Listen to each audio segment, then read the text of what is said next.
Unlocking politeness in English. Excuse me. Hello and welcome. Today we're diving into a very common English phrase, excuse me.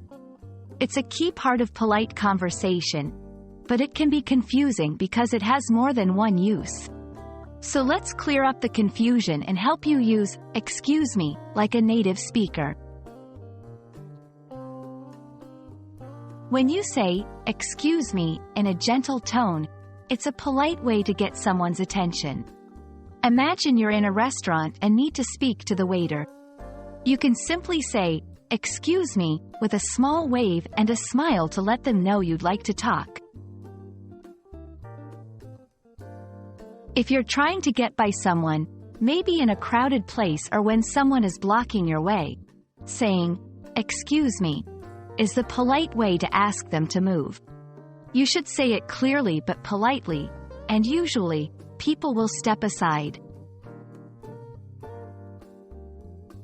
Excuse me can also be a soft apology. If you accidentally bump into someone, saying, excuse me, immediately shows that you didn't mean to and that you're sorry. It's a quick way to smooth over a small mistake. Sometimes you might not catch what someone said, or you need them to repeat something. Here, excuse me, with a rising intonation is like saying, could you please say that again? It's both a question and a polite request for clarification. We hope this video has helped clarify the different ways to use excuse me in English. Remember, it's all about the context and your tone of voice.